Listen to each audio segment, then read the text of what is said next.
abuelos cuentan que la Chatao fue muy grande, que había 1500 habitantes, pero ahora no llegamos a los 200. Los padres empezaron a plantearse una idea de formar una escuela secundaria. Pues mira, creo que lo importante fue mantenerme siempre en contacto con la comunidad, o sea, creo que antes que nada, o sea, cada vez que hacemos una película, un documental, pues es el respeto a las personas que estamos entrevistando y con quienes estamos conviviendo. Y para mí fue muy importante hacerlo desde el principio, tratar de hacerlo lo mejor posible, ¿no? Entonces, pues antes de llegar con una cámara fue llegar y pedir permiso, entender cómo funcionaba la comunidad y estar con ellos. Y tratar de darles algo a cambio, ¿no? O sea, no podía darles dinero, porque tampoco creo que esa sea la forma, pero sí tratar de retribuirles a ellos de la misma forma que ellos me estaban dando a mí. Entonces, bueno, organizamos talleres, conseguimos, la verdad es que hubo unas personas muy generosas que les dieron computadoras a los niños para que se hicieran, para que los niños pudieran tener su computadora, y además vino muy bien porque fue justo antes de la pandemia, para que ellos pudieran seguir con sus estudios, o sea, como que intentamos darles a cambio muchas otras cosas. Y creo que cuando la gente no se siente absorbida, sino que si hay un intercambio, pues eso también cambia mucho la relación. Estuvimos siempre mucho en contacto y pues yo iba a la comunidad 2, 3 veces al año, ¿no? Y estaba como periodos como de 10 días más o menos con ellos. Y pues tratar mucho con mucho respeto. A nivel personal creo que fue como que fueron muchas cosas que fueron cambiando en mí, o sea, desde la idea original del proyecto hasta cómo fue cambiando, y sobre todo la importancia, o sea, algo que me cuestionaba mucho era cómo hacer para contar una historia sin que sea, pues un poco, como decía antes, que se sienta una folclorización o una idealización o un romanticismo de algo que por ahí no era lo que a mí no era algo a lo que yo pertenecía, ¿no?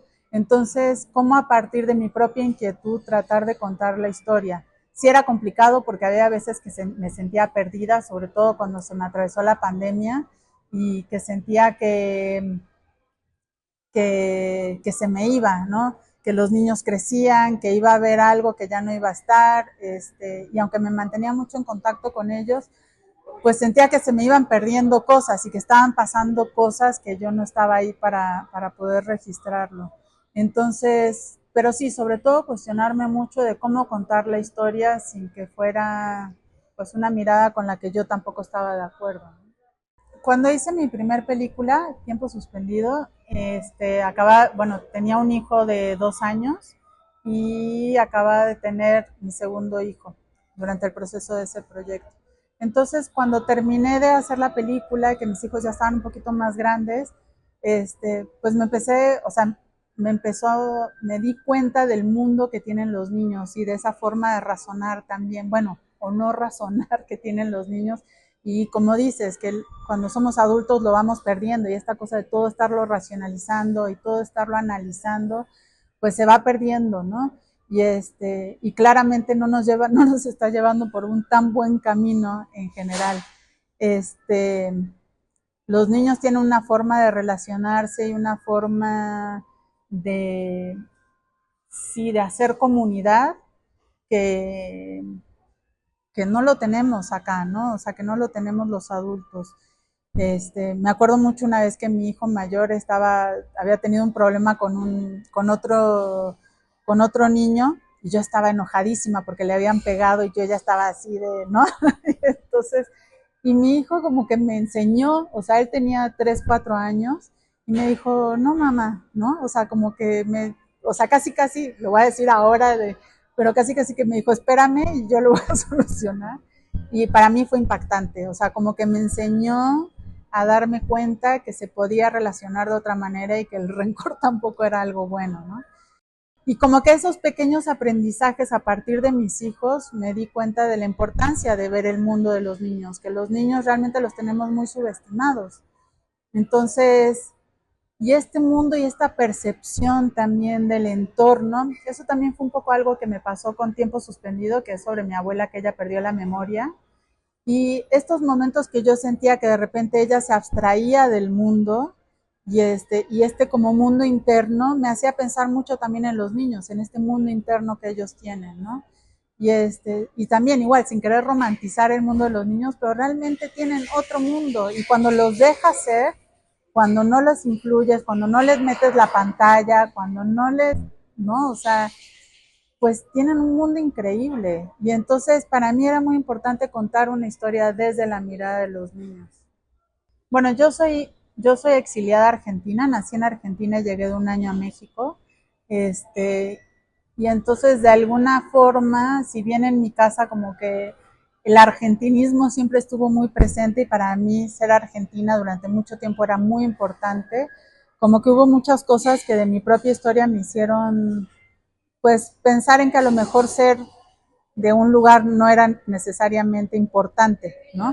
De hecho, pues por ejemplo, mis abuelos nacieron en Polonia, llegaron a Argentina de un año, yo soy segunda generación nacida en Argentina y no vivo en Argentina, mi primer hijo nació en Canadá, o sea, somos de todos lados y sí creo definitivamente que para mí no es un desarraigo lo que viví, sino más bien una suma de cosas, ¿no? Y yo sí estoy como muy agradecida con la historia que he tenido, pero sí entiendo la importancia también de la identidad y luchar por esa identidad para mí también es muy importante. Cada quien la lucha desde su propia historia y creo que ellos luchen por mantener esta identidad, luchen por mantener lo que son, porque finalmente es lo que sienten que los define, pues creo que tiene muchísimo valor, ¿no? Creo que a mí me gustaría o sea, hay como cosas que a mí me movieron y que creo que es parte de lo que me gustaría que la gente se recuestione. Una es el sentido de comunidad y que eso es algo que si bien pues, viviendo en una ciudad con 22 millones de habitantes, pues cada vez estamos más individualizados, ¿no? Algo que eso a mí siempre como que me ha interesado mucho. ¿Por qué no eres capaz de ver a quién tienes al lado, no? Y esa cosa de siempre estar compitiendo, ¿no? Ya sea desde el coche hasta lo que sea, ¿no? ¿Quién tiene más poder, quién tiene más control y por qué no eres capaz de poder pues, ver qué está pasando con el de al lado? Nada más, ¿no? Y la empatía que puede pasar. Entonces, hacerla achatado fue complicado el tema del ritmo, o sea, del tiempo. Sí fue una lucha constante contra mí misma de decir, ok, sí la aguanto, la aguanto, la aguanto, porque para mí es importante eso también, ¿no? Entender el tiempo, resignificarte en el tiempo. Y esta cosa como lo que decías o también que decíamos ahí adentro, esta cosa de tener que llenarte todo el tiempo de cosas, ¿no? No poder, o sea, tengo un momento, un ratito, me pongo a ver los reels, ¿no? Tengo que hacer no sé qué, y ni siquiera es por una cuestión de que tengo que, ¿no? Es porque no sabemos no estar con nosotros mismos, no sabemos estar, punto, ¿no? Entonces, pues estar viendo el achatado para mí es ese momento que te das para ti mismo de poder estar, ¿no? De escuchar, de ver. El diseño de sonido y la música para mí era súper importante, además del trabajo de fotografía, evidentemente, pero apostarle a la música y al sonido era de sentirte, ¿no? De sentir que estás en otro espacio y darte ese tiempo, ¿no? Entonces, sí, por un lado es la comunidad y repensarnos qué es la comunidad. No tenemos que ir a vivir a una comunidad, sino que vivimos entre muchas personas, entonces, ¿por qué no ser comunidad? Con tus vecinos, con tu gente de trabajo, ¿por qué esta rivalidad constante? Y por otro lado, pues el respeto a la gente, ¿no? El respeto al que tienes al lado. Hola, mi nombre es Natalia Brustein y soy la directora del documental La Achatado, que se estará presentando en la Cineteca a partir del 10 de octubre. Vengan a verlo.